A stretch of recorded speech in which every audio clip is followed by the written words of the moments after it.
با سلام خدمت دوستان عزیز، رسیدیم به قدم پنجم که در رابطه با شخص مسیحی و کتاب مقدس هستش و اما فصل اول کتاب‌ها. با دعای کوتاه آغاز میکنیم.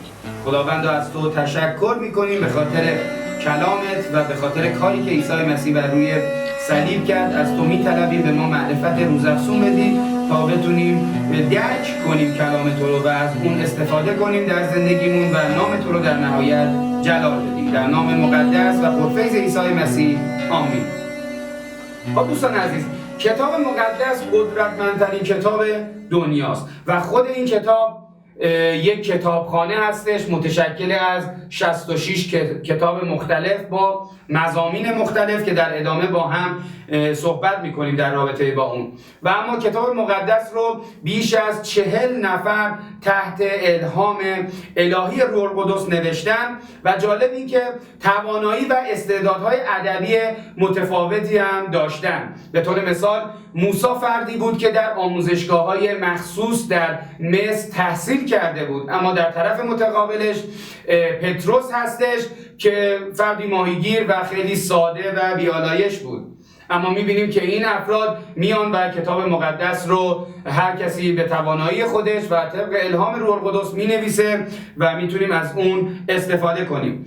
دوستان، کتاب مقدس شامل عهد عتیق و عهد جدید هستش که در طی 15 قرن به 3 زبان عبری، آرامی و یونانی نوشته شده و در واقع این 66 کتب و رساله یک کتاب واحد و یک پارچه‌ای رو تشکیل میدن. 39 کتاب مربوط به عهد عتیق و 27 کتاب مربوط به عهد جدید هستش.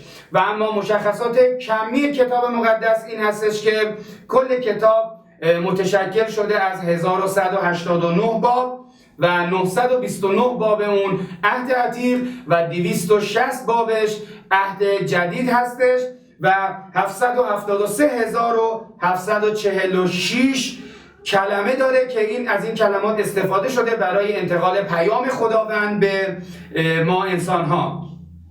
شاهکارهای ادبی مختلفی در کتاب مقدس هستش که شامل تاریخ، قانون، شعر، نبوت، پیشگویی، زندگی نامه اشخاص، داستانها، نامه ها و مکاشفات مختلف هستش. و اما رهبران کلیسا در قرن 5 میلادی در مورد فهرست کتبی که الان در اختیار ما داریم اتفاق نظر پیدا کردن و تصمیم گرفتن این کتبی رو که شما الان دارید و استفاده میکنین، تصمیمشون بر این شد که اینها کاملا و تماما از الهام روح القدس هستش.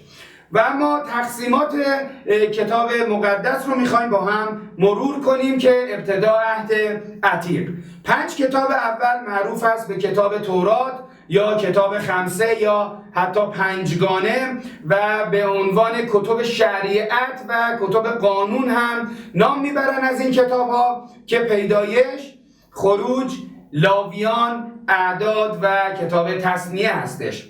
و اما دومین قسمت کتب تاریخی هستش که 12 کتاب بعدی در فهرست کتاب مقدس رو میتونید ببینید که 3 کتاب اول کتاب یوشع، داوران و رود هستش که معروف هستن به کتاب‌های پیش پادشاهی و 6 کتاب بعدی که اول و دوم سموئیل، اول و دوم پادشاهان و کتاب اول و دوم تواریخ که مربوط هستن به دوران پادشاهی و 3 کتاب بعدی که عزرا، نهمیا و استر هستش که دوران اسارت و بعد از اسارت نام گرفتن. و اما سومین قسمت کتب شعری هستش که 5 کتاب ایوب، مزامیر، امثال سلیمان، کتاب جامعه و کتاب غزل‌های سلیمان جزو این کتاب‌های شعری هستند که میدونید که کتاب مزامیر یکی از پرقدرت‌ترین اینهاست.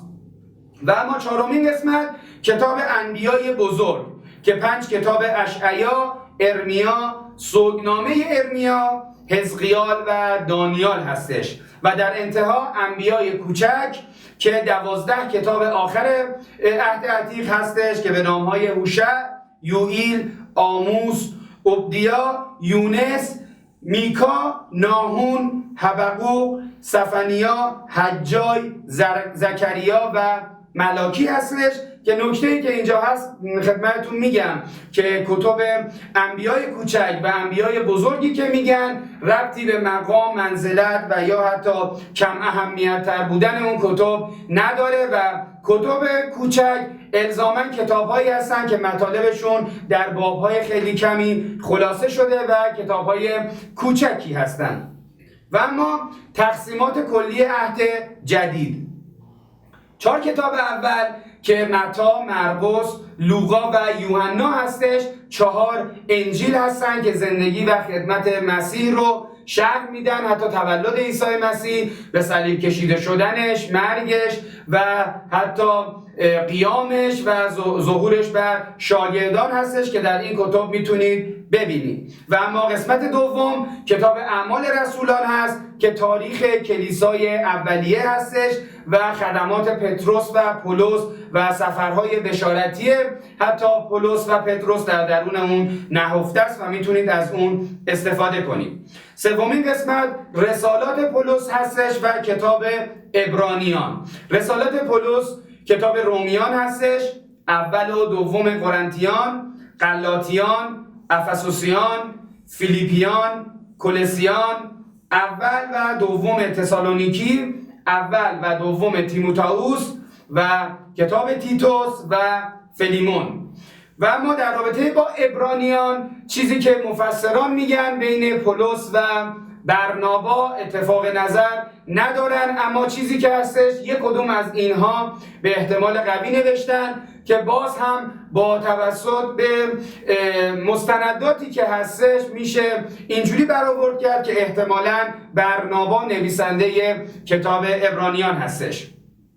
و بعد از این 13 رساله پولس، 4مین قسمت رسالات جامع هستش که کتاب یعقوب، اول و دوم پتروس، اول و دوم و سوم یوحنا، یهودا و مکاشفه، آخرین کتب مقدس هستش که میتونید بخونید و استفاده کنید. و نکته‌ای که در این کتاب‌ها وجود داره دوستان، این کتاب‌ها نوشته شده با الهام روح القدس که مجموع اینها، یعنی درکی که از کل این کتاب دارید بتونید بفهمید که خداوند چقدر عاشق شماست، چقدر شما رو دوست داره و حقیقتا خداوند محبت و بخششی آگاهی داره، چرا که کلام مقدس به ما نشون میده کتب مقدس و کتاب مقدس نامه عاشقانه خداوند به ما انسان هاست.